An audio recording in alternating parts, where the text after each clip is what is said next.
এক বছরের বেশি সময় আগে আমাদের সহকর্মী অভয়া অত্যন্ত মর্মান্তিক, দুঃখজনক, হতাশাজনক এবং আমাদের সবার মধ্যে একটা ক্রোধের সৃষ্টিকারী ঘটনা মাধ্যমে চলে গেছে কর্তব্যরত অবস্থায়।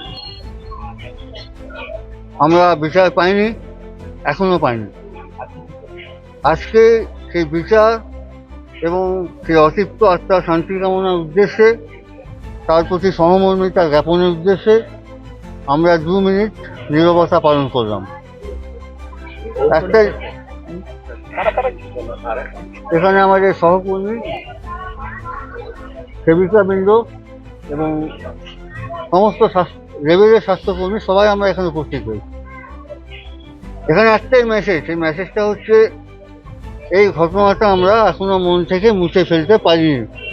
অভয়ার বিচার চাই। হ্যাঁ, বিচার এখনো পাইনি, বিচার অপেক্ষায় আছি। Doctor Garai, orthopaedic surgeon, acting super, civil hospital. আমাদের এখানে আজকে যে জঘন্য একটা অপরাধ অভয়ার প্রতি সংঘটিত হয়েছিল তার বিচারের দাবিতে আমরা 2 মিনিট নীরবতা পালন করলাম। সমস্ত হাসপাতালের কর্মীবৃন্দ একসাথে মিলে আমরা নীরবতা পালন করলাম। এই জঘন্য হত্যার বিচার চাই, আমরা অভয়ার হত্যার বিচার চাই। Doctor Sanjeev Kumar Chowdhury, anaesthesiologist, Suri.